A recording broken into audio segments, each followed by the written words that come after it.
Let's give them some business. After two false starts and some last-minute political squabbling, the Senate has now passed a true $2 trillion economic relief package. Combined with some federal intervention, the total stimulus measures up to about $6 trillion, that according to White House economic advisor Larry Kudlow. Now, this is a very historic moment, the largest stimulus measure ever approved by Congress. It's expected to get final approval in the House on Friday, and then probably pretty quickly the president's signature.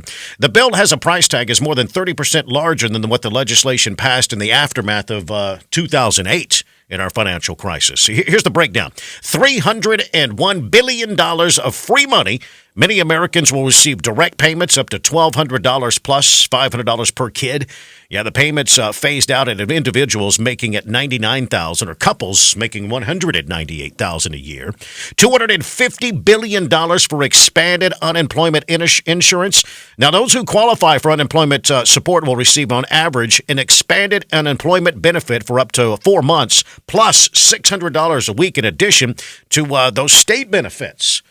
Now, $117 billion for hospitals and veterans care, $349 billion in loans to small businesses, pay for payroll, utilities, rent, things like that. $500 billion in loans and loan guarantees or investments available for companies, municipalities, and states that have been harmed the most. $60 billion earmarked for loans and direct cash assistance for airlines with some strings attached like caps on executive pay and requirements that they maintain their payroll, keep people employed. Another $17 billion is reserved for companies critical to national security. Lawmakers said that they could apply for any number of firms, but we're thinking that, there's quite a few out there, obviously. And now, as far as student loans, most Americans with a federal student loan won't need to make monthly payments through September the 30th with no interest occurring. Okay. That's President Trump helping his rich fat cat friends again, telling those students they don't have to pay their student loan payments. I'll tell you now, what. Here's the big picture. The urgent nature of the crisis means the legislation is focused on what the New York Times calls survival payments. Yeah, the goal is to keep people employed, spending cash, as well as extending a life raft to some of those floundering companies because they've lost business. But if the coronavirus outbreak in the U.S. keeps chugging into the summer months, even more government intervention is probably going to be needed again. Well, and that's one thing a question Donald answered yesterday. Is this going to be enough? And he said, listen, if we got to go back for more, we go back for more. Don't know that answer. Don't know the answer. How can you know the answer? It was one of the many stupid questions that he's been asked recently.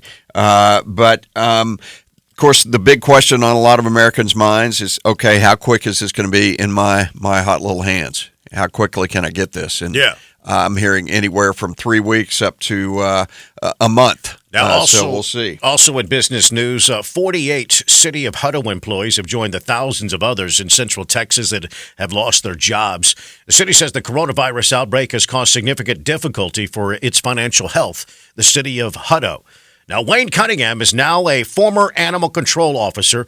They don't have any animal control officers now. And a community the size of Hutto that is growing as quickly as Hutto needs animal control officers that have been trained to do just that. Yeah, the city council will hold a meeting at 7 o'clock this evening to talk about the city's response there in Hutto to the coronavirus. A lot of these smaller towns having a tough time. Dripping Springs is hurting. That's as far as their wedding business. We know, you know very well, Todd, that's a massive industry in the Dripping Springs area, and it's just died completely. I mean, there are a lot of businesses that are really suffering right now as a result. Now, listen, higher education is hit with some uncertainty. Now, since colleges and universities across the country have closed campuses and moved to online instruction, students face disrupted education and an uncertain path forward.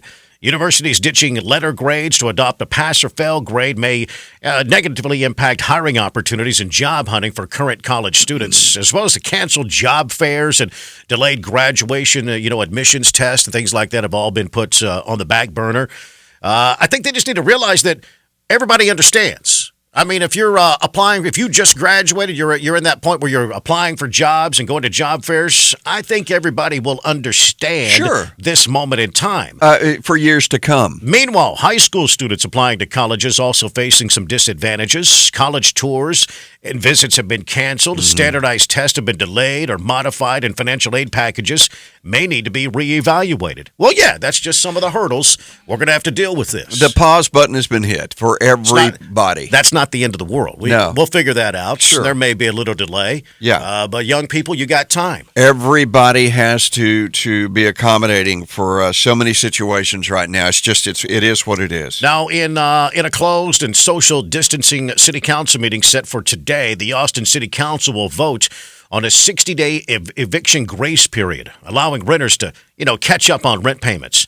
Councilmember Kathy Tovo and co-sponsor Greg Kassar, they're the ones behind this. So this is intended just for individuals who have been impacted by job loss or by having their hours cut. Yeah, she spoke with My Fox Austin. This grace period will buy renters a little bit more time to come up with rent. They will need to prove to their landlord that they've been affected by the virus. Not sure how you'd prove that. I lost my job, basically. I mean, that should be enough right there.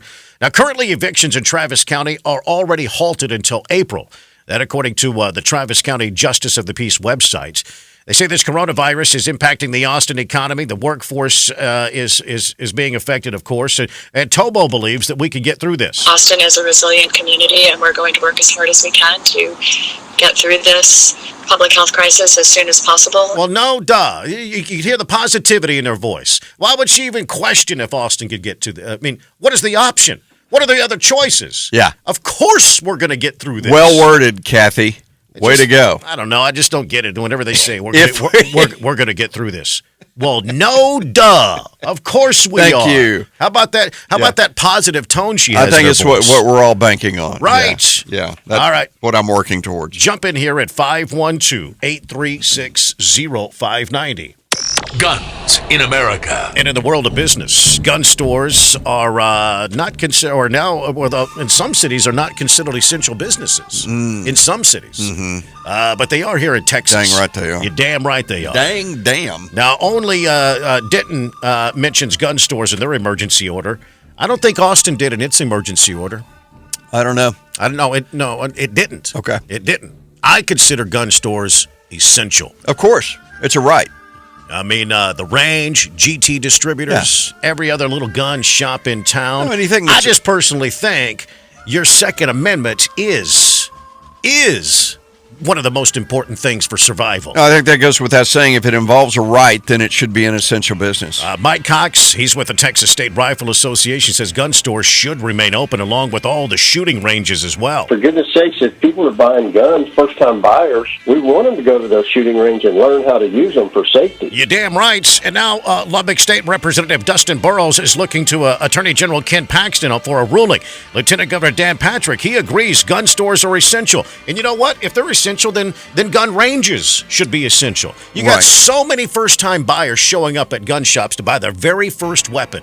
You're damn right we want them to go to a range and shoot a few rounds. Well, and the ranges, they are, there's social distancing as a must out there always. You got to have a certain amount of distance between you and the guy next to you. Right. So for safety reasons, period. So. All right, jump in here at 512-836-0590. The Todd and Don Show.